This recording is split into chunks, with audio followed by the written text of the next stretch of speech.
सादर नमस्कार। किसी मित्र ने पूछा है कि जो हो रहा है दिखता तो नहीं है कि सही हो रहा है, यही दिखता है कि कुछ चीज़ें सही हैं, कुछ चीज़ें गलत हैं। आप कैसे कह सकते हैं कि जो हो रहा है वह सही ही हो रहा है, गलत कुछ नहीं हो रहा है? मित्र, आपके जवाब में मेरा सादर निवेदन,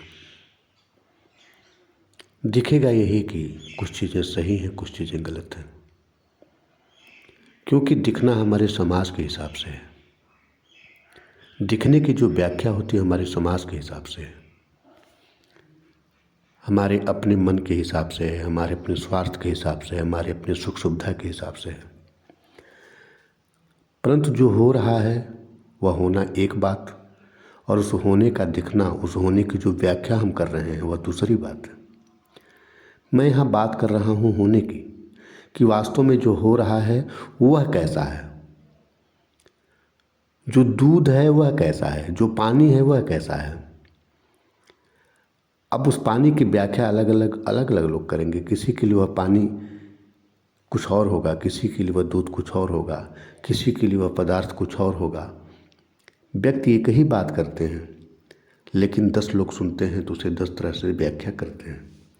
सामने सड़क पर कोई जा रहा है, 5 लोग देख रहे हैं, तो पांचों की नज़र में वह व्यक्ति 5 जैसा है, एक ही जैसा नहीं है। यह तो व्याख्या हो गई, परंतु वास्तव में वह व्यक्ति कैसा है? मित्र, वास्तव में वह व्यक्ति ईश्वर, खुदा, गॉड, परमात्मा या परम सत्ता के सहयोग से, या ऐसे कहें कि संपूर्ण के सहयोग से, जो उसका अपना कर्म है, अपने कर्म के अनुसार वह आचरण कर रहा है, अपने कर्म के अनुसार उसका विचार, उसका व्यवहार पैदा हो रहा है।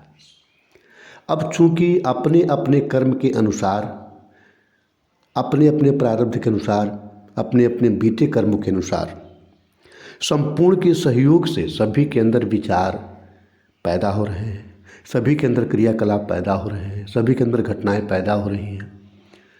तो इन घटनाओं के पैदा होने को तो हम गलत नहीं कह सकते। इन घटनाओं का पैदा होना तो सही है, क्योंकि जिस चीज़ के पैदा होने में, जो चीज़ पैदा हो रही है संपूर्ण के सहयोग से, ईश्वर, खुदा, गॉड के सहयोग से, परम सत्ता के सहयोग से, संपूर्ण के सहयोग से, अस्तित्व के सहयोग से, और वह हमारे अपने कर्म के अनुसार, जैसा मेरा कर्म है वैसा मेरे अंदर विचार पैदा हो रहा है, उस विचार के अनुसार हम काम कर रहे हैं, उस विचार के अनुसार हम बात कर रहे हैं, उस विचार के अनुसार हम सामने की व्याख्या कर रहे हैं, तो यह होना गलत नहीं है। मेरा बस इतना ही कहने का तात्पर्य है कि जो हो रहा है वह गलत नहीं है। इस चीज़ को अपने मन में हम बैठाएं, साधन, यह मेरी साधना है, यही तो धार्मिक साधना है कि जो हो रहा है उसे ईश्वर का अंग माने, उसे ईश्वर का प्रसाद माने। ऐसा मान करके हम सामने वाले के साथ व्यवहार करें। जो मेरे साथ हो रहा है वह भी ईश्वर के द्वारा हो रहा है, और जो सामने वाला कर रहा है वह भी ईश्वर के द्वारा हो रहा है, ईश्वर के सहयोग से हो रहा है, खुदा के सहयोग से हो रहा है। मित्रों, संक्षेप में यही कहना है, निवेदन है कि जो भी हो रहा है वह होना चूँकि ईश्वर, खुदा, गॉड के सहयोग से हो रहा है, इसलिए सही है। अब इस चीज़ को, इस पृष्ठभूमि को ऐसा रंग अपने मन में बैठा कर, स्थापित करके, इस रंग से अपने मन को रंग करके हम किसी भी बात का समाधान लें, किसी भी बात का उत्तर दें, किसी भी परिस्थिति का सामना करें। यही चाहिए, यही हमारा जीवन है, यही परम आनंदित होने का, यही जीवन की समस्याओं को सुलझाने का, यही हर तरह से अपने मार्ग को प्रशस्त करने का उपाय है।